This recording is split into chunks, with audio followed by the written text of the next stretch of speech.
Mga kababayan, huwag nyo nang hanapin ang mga pulis sa presinto sapagkat kami ay nasa inyo ng mga telepono.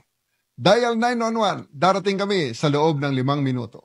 Lilingkod sa bawat Pilipino at magbibigay ng tamang impormasyon para sa tahimik at maayos na Pilipinas. Police News Network, alagad ng batas, tagapagtaguyod ng balitang pulis, sandigan ng mamamayan, patnubay ng katotohanan. La Campo Crame, maghahatid ng pinakahuling kaganapan at nagbabagang balita. Ito ang PNN Police News Network. At ngayon, ang inyong mga tagapagbalita. Isang maulang araw, bagong Pilipinas. Ako ang inyong tagapagbalita, tagataguyod ng Balitang Pulis, NUP Loreto Bonifacio Concepcion. Ngayong araw ng Miyerkules, makakasama natin muli bilang special guest co-host si Ms. Roxanne Velasco, former Mrs. Metro Manila and Novel Queen Globe 2024. Magandang umaga sa iyo, Ms. Rox. Magandang umaga po, Sir Eton, at sa ating mga ka-PNN mula Luzon, Visayas at Mindanao. Huwag po nating kalimutan i-like, i-follow at i-subscribe ang page ng Philippine National Police, Police Community Affairs and Development Group, PCAG, tagapag-ugnay ng Police News Network. Kami po ay maghahatid sa inyo ng tamang balita, kwento ng pulis at serbisyo para sa mamamayan. At ito ang PNP News Online. Ang pangunahing balita ng Police News Network, alagad ng batas, tagataguyod ng Balitang Pulis.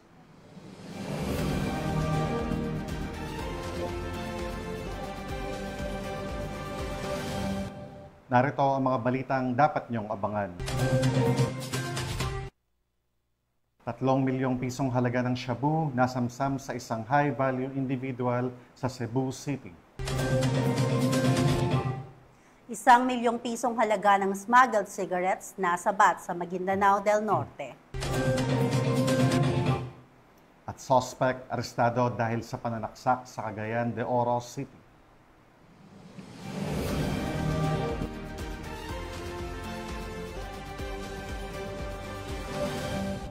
Narito ang mga balitang hatid ng ating PNN correspondents mula sa iba't ibang panig ng bansa.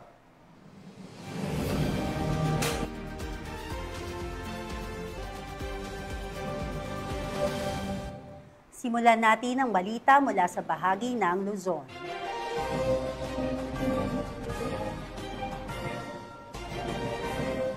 Malugod na pinangunahan ng Northern Police District Search and Rescue Team ang pagbibigay ng tulong, paghahatid ng libreng sakay at seguridad sa pamamahagi ng disaster kits mula sa Valenzuela City.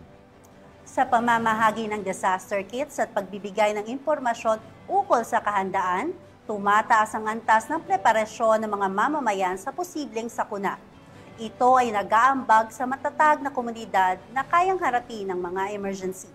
Yan ang balitang hatid ni Patrolwoman Glazel Ann Esperanza.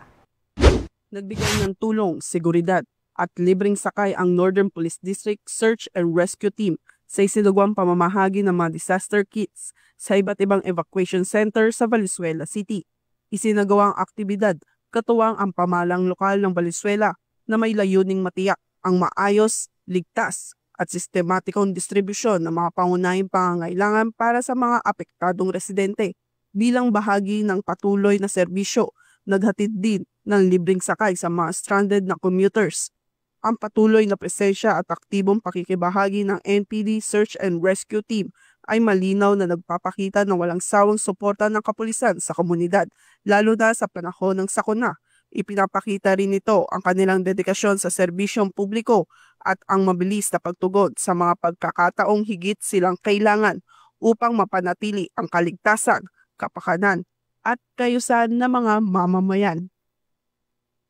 Mula rito sa Northern Police District, ako po ang inyong PNN correspondent, Patrolwoman Glazel Ann Esperanza, alagad ng batas, tagataguyod ng Balitang Pulis.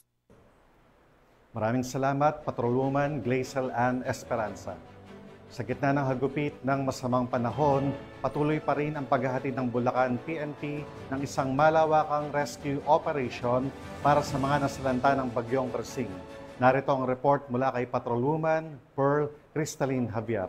Patuloy Bulacan PNP sa pagsasagawa ng malawakang rescue operations sa mga residenteng naapektuhan ng matinding pagbaha sa iba't ibang bahagi ng lalawigan. Pinangunahan ito ni Police Colonel Angel L. Garciliano, Acting Provincial Director ng Bulacan Police Provincial Office, katuwang ang Search and Rescue Units, mga lokal na pamahalaan at Provincial Disaster Risk Reduction and Management Office. Nagtulungan ang mga pulis at volunteer groups upang mailikas ang mga pamilyang natrap sa kanilang mga tahanan dahil sa patuloy na pagtaas ng tubig. Nagpatupad ng force evacuation sa iba't ibang lugar sa lalawigan bunsod ng patuloy na pag-ulan na nagdulot ng malawakang pagbaha. Agad ding kumilos ang bawat istasyon ng pulisya upang magatid ng libreng sakay sa mga residenteng kailangang ilikas. Gumamit ng mga police trucks, patrol vehicles at rubber boats upang ligtas na mailipat ang mga residente sa mga itinalagang evacuation centers. Bukod sa pagsagip sa mga nasa lanta, naglunsad din ang kapulisan ng relief operations katuwang ang mga ahensya sa lugar. Ayon kay Police Colonel Garciliano, ang pangunahing layunin ng hanay ng kapulisan ay tiyakin ang kaligtasan ng bawat mamamayan. Patuloy ang pagbabantay ng pulisya sa sitwasyon at handang tumugon sa anumang tawag para sa rescue, relief at seguridad sa mga evacuation sites. Pinapaalala din niya sa publiko na manatiling alerto at makinig sa mga opisyal na abiso upang manatiling ligtas. Sa kabila ng hamon ng panahon, ang mabilis na aksyon ng Bulacan PNP ay patunay ng kanilang dedikasyon sa serbisyo at malasakit sa kapakanan ng mamamayan sa oras ng sakuna. Mula dito sa Bulacan Police Provincial Office, ako ang inyong PNN correspondent, Patrolwoman Pearl Crystalline Javier, alagad ng batas, tagataguyod ng Balitang Pulis. Maraming salamat, Patrolwoman Javier. Sa tuloy-tuloy na pag-ulan na nagdulot ng pagtaas ng tubig sa lugar, nagsagawa ng forced evacuation ng mga tauhan ng Silang Municipal Police Station sa Barangay Adlas, Silang Cavite upang tugunan ng banta sa buhay ng mamamayan. Ang kabuuan ng report mula kay Patrolwoman Priscel May Urbano. Isang forced evacuation ang isinagawa ng mga tauhan ng Silang Municipal Police Station sa Barangay Adlas, Silang Cavite kasabay ng patuloy na pag-ulan na nagdulot ng pag-apaw ng ilog sa lugar. Nito lamang ika-22 ng Hulyo taong kasalukuyan. Ang operasyon ay isinagawa sa pakikipagtulungan ng mga kinatawan mula sa lokal na pamahalaan ng Silang Barangay Adlas, Bureau of Fire Protection at Municipal Disaster Risk Reduction and Management Office. Ang mabilis na tugon ay bunsod ng banta sa kaligtasan ng mga residenteng naninirahan malapit sa pampang ng ilog na nanganganib dahil sa pagtaas ng tubig dulot ng walang tigil na buhos ng ulan. Layunin ng operasyon ng matiyak ang kaligtasan ng mga residente at maiwasan ang anumang trahedya sa gitna ng masamang panahon. Ang mga lumikas na pamilya ay pansamantalang dinala sa ligtas na evacuation center na itinalaga ng LGU. Nagpaabot naman ng paalala ang mga kinauukulan sa publiko na maging alerto at makinig sa mga abiso mula sa otoridad lalo na ngayong panahon ng tag-ulan. Mula dito sa Calabarzon, ako ang inyong Police News Network correspondent, Patrolwoman Priscel May Urbano, alagad ng batas, tagataguyod ng Balitang Pulis. Maraming salamat, Patrolwoman Priscel May Urbano. Pulungan ng bagsak ng isang suspect na tinaguriang #1 most wanted person provincial level dahil sa kasong acts of lasciviousness at statutory rape sa Pudtol, Apayao. Ang report mula kay Patrolwoman Melba Langbis. Ang isang lalaki na tinaguriang #1 most wanted person ng Apayao Police Provincial Office sa kasong acts of lasciviousness at statutory rape nito lamang ika-21 ng Hulyo taong kasalukuyan. Kinilala ni Police Colonel Arnold D. Razote, Provincial Director ng Apayao Police Provincial Office, ang nasabing suspect na isang lalaki, 42 taong gulang, tricycle driver at residente ng Pudtol, Apayao. Matagumpay ang operasyon dahil sa pagtutulungan ng mga operatiba sa pangunguna ng Pudtol Municipal Police Station, katuwang ang matauhan ng Apayao 1st Provincial Mobile Force Company, Provincial Intelligence Unit at Apayao Police Provincial Office. Ang akusado ay naaresto sa bisa ng warrant of arrest na inihain sa RTC Branch 26 sa Luna, Apayao sa kasong 2 counts of acts of lasciviousness at statutory rape na may kabuuang inirekomendang piyansa na 108,000 pisong halaga. Matapos basahan ng kanyang karapatan sa salitang kanyang naiintindihan, dinala ang akusado sa tanggapan ng pulisya para sa tamang dokumentasyon at wastong disposisyon bago i-turn over sa kinauukulang hukuman. Ang matagumpay na pag-aresto ng pambansang pulisya sa may mga sala sa batas ay patunay na mas pinapaigting ang sinumpaang tungkulin kontra kriminalidad upang mapanatili ang kaayusan at kapayapaan ng komunidad tungo sa isang bagong Pilipinas. Mula dito sa Rehiyon Cordillera, ako ang inyong PNN correspondent, Patrol 1 Melba Lambis, alagad ng batas, taga-taguyod ng Balita Police. Maraming salamat, Patrol Woman Langbis. Mga kapulisan at local government unit ng Rehiyong 1 sanib puwersa sa pagbibigay ng serbisyo sa lalawigan ng La Union hinggil sa nararanasang epekto ng Southwest Monsoon. Police Corporal J.R. Del Mendo, ibalita mo. Sanib puwersa ang mga miyembro ng PNP at local government unit ng La Union sa pagmonitor at pagbibigay serbisyo sa mga mamamayan hinggil pa rin sa epektong nararanasan na sama ng panahon na dulot ng Southwest Monsoon at mga low pressure area na nasa loob at labas ng Philippine Area of Responsibility. Personal na tinungo ni Police Colonel Redentor C. Olsano, Provincial Director ng La Union PPO, ang opisina ni Governor Mario Eduardo C. Ortega at opisina ng PDRRMO ng nasabing lalawigan upang matiyak na may maayos at napapanahong mga hakbang para epektibong matugunan ang pangangailangan ng komunidad. Maliban dito, palagian din ang isinasagawang inspeksyon at pagbisita ni Police Colonel Olsano sa mga police stations upang masiguro ang kahandaan at kagamitan kung sakaling kailanganin ng serbisyo ng kapulisan sa ganitong panahon. Sa ibang bayan naman ay katuwang din ng PNP ang kanilang mga local chief executive at MDRRMO personnel sa pagbabantay sa kanilang nasasakupan, kasama na rito ang pagmonitor sa mga water level. Tuloy-tuloy din ang koordinasyong isinasagawa ng PNP sa iba pang ahensya ng gobyerno upang matiyak ang kaligtasan ng publiko at kanilang mga ari-arian sa epekto ng nararanasang sama ng panahon. Mula dito sa Ilocos Region, ito ang inyong PNN correspondent, Police Corporal J.R. Del Mendo, alagad ng batas, taga-taguyod ng Balitang Pulis. Maraming salamat, Police Corporal J.R. Del Mendo. Bilang bahagi ng 30th Police Community Relations Month, nagsagawa ang National Police Commission Regional Office 2 katuwang ang Cagayan Police Provincial Office ng inspection at validation sa Santa Praxedes Police Station kung saan layunin ng aktibidad na masigurong epektibo at makabuluhan ang mga programang pangkomunidad ng kapulisan. Ibabalita yan ni Patrolwoman Janet Balad. Bilang bahagi ng pagdiriwang na ika-30 Police Community Relations Month, isinagawa ng National Police Commission Regional Office 2 katuwang ang Cagayan Police Provincial Office ang isang inspection at validation sa Santa Praxedes Police Station nito lamang ika-21 ng Hulyo taong kasalukuyan. Pinangunahan nito ni Maria Irene Isabel Sicabel, Provincial Officer ng NAPOLCOM at ni Police Major Florentino Maralag, Acting Chief ng Police Community Affairs and Development Unit. Sinimula ng aktibidad sa pamamagitan ng isang maikling programa at pagbibigay ng Certificate of Appreciation sa mga lokal na opisyal dahil sa kanilang aktibong pagkikiisa na nagresulta sa pagkakarecover ng 750 gramo ng shabu na nagkakahalaga ng mahigit 5 milyong piso.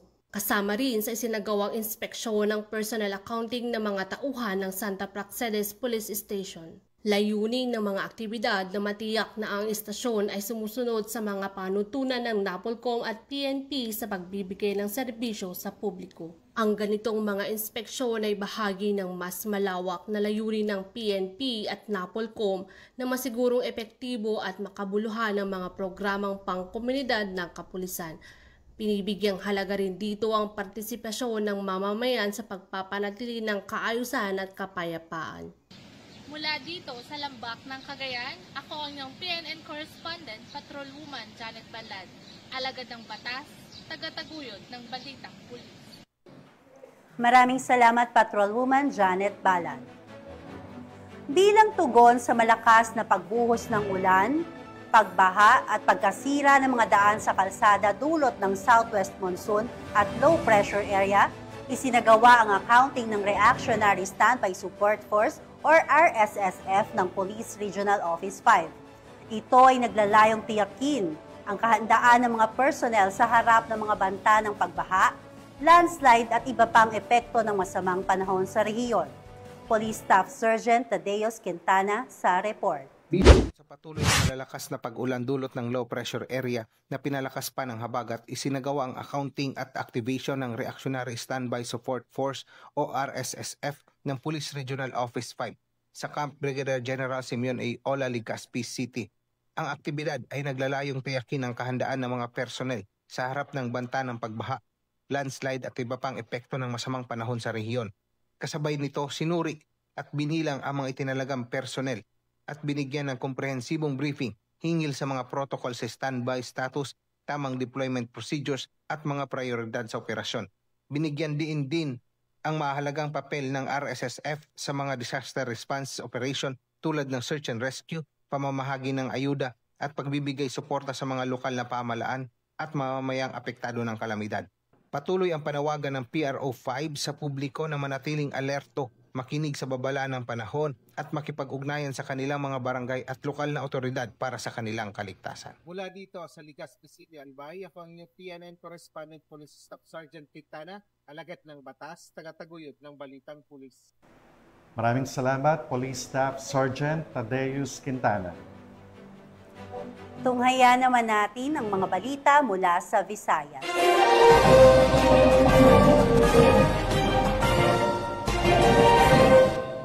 Sa matinding pananalasa ng Bagyong Krising sa bansa na nagdulot ng pag-ulan, pagbaha at pagkasira ng mga kalsada, nagpamalas ang ating mga kapulisan sa Antique ng isang mabilis na aksyon upang maghatid ng seguridad at kaayusan sa mga residente. Ang agarang pagtunggon ng kapulisan ay nagpapakita ng kahandaan ng Philippine National Police sa mga sitwasyong pangkalikasan. Ipinapakita nito na bahagi sila ng epektibong emergency response system na nakatuon sa kaligtasan ng mamamayan. Patrolwoman Ledilyn Bansagon sa ulat. Sa pananala ng Bagyong Krising na nagdulot ng matinding pag-ulan, pagbaha at pagkasira ng mga kalsada sa iba't ibang bahagi ng Western Visayas, lumutang ang katatagan at kahandaan ng kapulisan sa pamamagitan ng mabilis na aksyon. Malinaw na ipinamalas ng mga kapulisan ng Antique ang kanilang sinumpaang tungkulin, ang maging tagapangalaga ng buhay, ari-arian at kapayapaan sa anumang panahon at pagkakataon.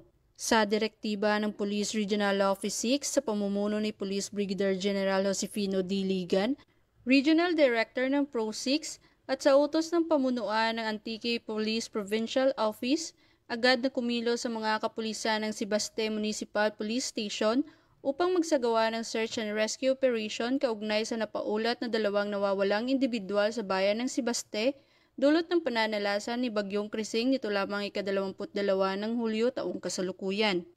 Ang mabilis na pagtugon ng mga kapulisan ay nagpapakita ng kanilang dedikasyon at pagiging laging handa sa anumang sitwasyong pang-emerhensya. Kasabay nito, isinagawa rin ng iba't ibang municipal police station sa ilalim ng Antique PPO ang clearing operation sa mga pangunahing lansangan na aapektuhan ng pagbagsak ng puno at landslide. Sa pakikipagtulungan sa lokal na pamahalaan at iba pang kaugnay na ahensya, matagumpay na naibalik ang kalinisan at kaligtasan ng mga daanan upang maging maayos ang daloy ng trapiko at maiwasan ang lumang aksidente. Bilang tugon sa panawagan ng tulong ng mga mamamayang nasalanta ng Bagyong Krising, agad na isinagawa ng kapulisan ng Antique ang malawakang relief operations bilang bahagi ng makataong serbisyo ng Philippine National Police. Bitbit ang malasakit at hangaring magatid ng pag-asa, personal na inihatid ng mga pulis ng Antique ang mga pangunahing pangangailangan gaya ng bigas, dilata, malinis na inuming tubig, damit, at hygiene kits sa mga residenteng lubhang naapektuhan ng pananalasa ng bagyo. Ang mga gawaing ito ay bahagi ng patuloy na kampanya ng PNP na serbisyong tapat at maaasahan lalo na sa panahon ng sakuna.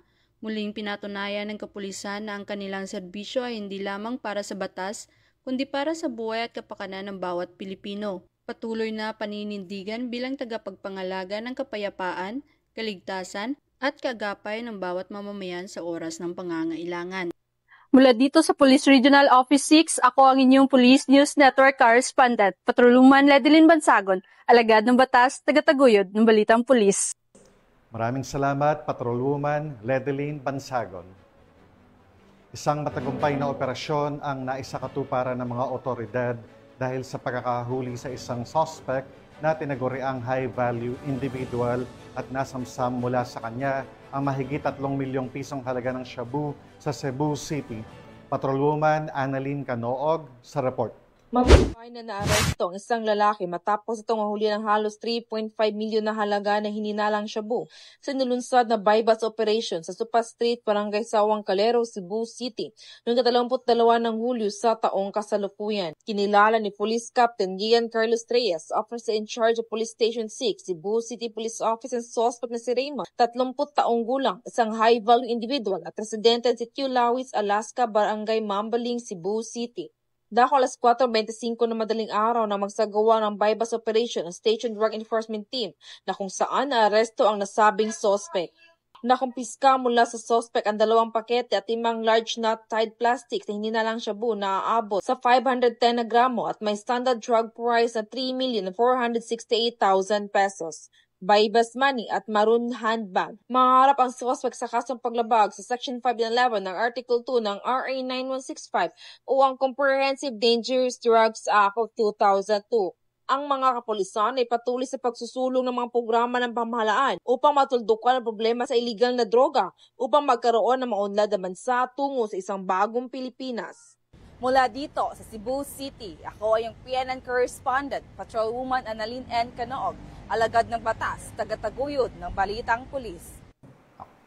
Maraming salamat, Patrolwoman Annalyn Canoog. Narito naman ang mga balita mula sa bahagi ng Mindanao.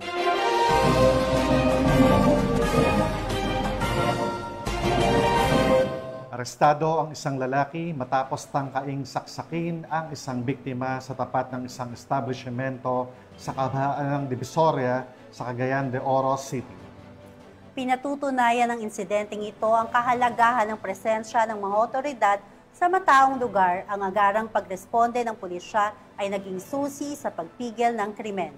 Ang buong detalye ng balita mula kay Patrolwoman Sara Vem Batomalaki. Arestado ang isang lalaking matapos makuhanan sa video na may hawak na kutsilyo at tinangkang saksakin ng kapwa lalaki sa tapat ng isang establishmento sa Pabayo Street, Divisoria nitong Linggo, Hulyo 20, taong kasalukuyan. Kinilala ng Police Station 1 ng Cagayan de Oro City Police Office ang suspect na si alias Boy, lalaki na sa hustong gulang at residente ng lungsod. Sa inisyal na investigasyon ng mga operatiba, lumalabas na ang suspect at biktima ay magkapatid. Reported na nalagi nag-away, minsan na idala kutsilyo, so wherein immediately na respondihan sa atong mga personahe na deploy sa may OKK Divisoria. Upon na arrival, na pacify and atong nahibawan na ang mga nag-away is mag-igsuon lang. Nagugat umano ang kanilang alitan sa nawawalang pares ng shorts na inamin ng nakatatandang kapatid na kanyang kinuha ngunit nakalimutang isauli. Dahil dito, sinuntok siya ng nakababatang kapatid na naging dahilan upang kumuha ng kutsilyo ang suspect at habulin ito sa kalsada. Agad na rumesponde ang mga tauhan ng Police Station 1 makalipas lamang ang ilang minuto matapos ang insidente. Alinsunod sa direktiba ni Chief PNP na dapat maagapan ng anumang krimen sa loob ng 3 hanggang 5 minuto. And right after na nito na pacify gidala sa station nato para for further questioning sa ila unsay nahitabo. So pag-abot sa station, mula gito magigsuon na sila na damay na wala pagkasinabtanay. Ang magigsuon dayon wala man po'y kwan. Nay kutsilyo however walay kwan, walay nasamdan. Agad namang naaresto ang suspect at nagdala sa istasyon. Bagamat ang dulot ng tensyon ng pangyayari, agad itong naresolba sa tulong ng maagap na aksyon ng mga otoridad. Kalaunan ay binawi rin ng nakababatang kapatid ang reklamo laban sa kanyang kuya. Ginato makita na ang 3 to 5 minutes response time ni Chief PNP, dili lang yun siya kutob sa simulation exercise, but diri gyud din ibutang sa sistema sa PNP, wherein dili lang ni siya programa, but day-to-day basis na ni kani atong 3 to 5 minute response time na magpakita na isa lang katawag sa 911, makaresponde dayon natong pulis. Mula dito sa Camp Vicente G. Elgar, ako ang inyong Police News Network correspondent, Patrolwoman Sara Vem Batomalaki, alagad ng batas, tagataguyod ng Balitang Pulis. Maraming salamat, Patrolwoman Sara Vem Batomalaki. Bakas sa bawat mukha ng mga bata ang naidulot na saya ng isang outreach program na hatid ng mga tauhan ng Revitalized Police sa Barangay Jose Abad Santos, Cluster 1. Katuwang ang mga guro, iba't ibang sektor at organisasyon sa Pedro Tagle Elementary School sa Davao Occidental. Ang magandang balitang hatid ni Patrolwoman June Marie Joy Rupin.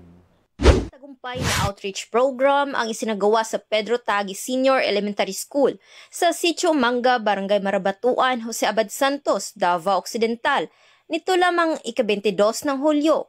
Pinangunahan ng mga tauhan ng Revitalized Police sa Barangay Just Cluster 1, Jose Abad Santos, Davao Occidental, sa ilalim ng pangangasiwa ni Police Lieutenant Colonel Elinar F. Agustin, Deputy Provincial Director for Operations.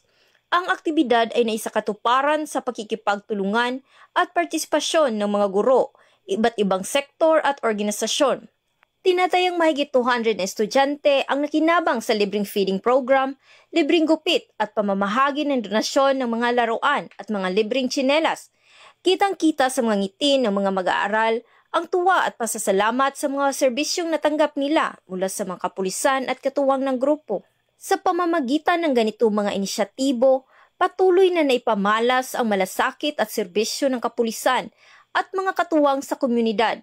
Isang hakbang tungo sa mas matatag, mas masaya at mas mapagmalasakit na kinabukasan para sa mga kabataan.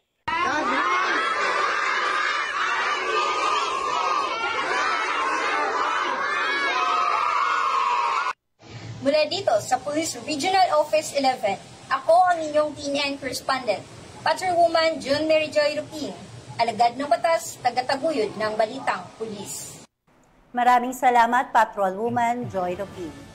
At yan ang mga balitang nakalap ng ating PNN correspondents mula Luzon, Visayas at Mindanao. At bago tayo magtapos, gusto ko pong magpasalamat sa masusugid na manunood ng Police News Network at syempre pa sa ating special guest co-host for today na walang iba kundi si Ms. Roxanne Velasco. Maraming salamat, Queen Rox. At sa pagiging special guest co-host ngayong umagang ito, baka may gusto kong sabihin o ipaalam o pasalamatan, Queen Rox, tulad ng iyong mga advokasya. Yes po. Thank you, Sir Eton. Join us this Saturday for the Aura Cares Foundation Charity Event on July 26, 2025, 1 o'clock p.m. sa Skyscape Ayala Circuit. And be part of this meaningful cause. Sponsors and volunteers are welcome. Just message our Facebook page, Aura Cares. Nominations are still open for the ASEAN Excellence Achievers Awards 2025, happening on August 30, 2025 at Okada, Manila, a night of recognition, inspiration, and excellence. Don't miss your chance to be part of this prestigious event. Message our Facebook page, ASEAN Excellence Achievers Awards. And I am calling all aspiring entrepreneurs dreaming of starting your own perfume business. We're now accepting slots for our perfume making seminar and financial literacy sessions. Message us at Rox Fragrances on Facebook and let's start your journey to success. Pinapasalamatan at binabati ko rin po si Chief PNP Police General Nicolas Torre III, Police Major General Roderick Augustus Alba, na Director for Police Community Relations, PKG Command Group na pinamumunuan ni Police Brigadier General Marvin Rosaro, Police Colonel Joel Serrano, Police Colonel Adonis Guzman, at Police Colonel Joel Ada. Sa lahat ng personnel ng Police Community Affairs and Development Group at sa lahat ng magigiting na pulis sa buong bansa, maraming salamat sa inyong serbisyo para sa isang ligtas na pamayanan. Sa ngalan ng pamunuan ng Philippine National Police sa pangunguna ni Chief PNP Police General Nicolas Torre III at sa pamumuno ni President Ferdinand Bongbong Marcos Jr., kami ay maglilingkod sa bawat Pilipino at magbibigay ng tama at balanseng balita. At huwag nyo nang hanapin ang mga pulis sa mga presinto sapagkat sila ay nasa inyo ng mga telepono. Dial 911, darating sila sa loob ng 5 minuto dahil sa bagong Pilipinas, ang gusto ng pulis, ligtas ka. Mula rito sa tanggapan ng tagapag-ugnay ng Pambansang Pulisya, kami ang inyong tagapagbalita, tagataguyod ng Balitang Pulis, NUP Eton Concepcion. At ako naman po si Roxanne Velasco, former Mrs. Metro Manila and Noble Queen Globe 2024. Maghahatid ng tamang balita, kwento ng pulis at serbisyo para sa mamamayan. At ito ang PNP News Online. Ang pangunahing balita ng Police News Network.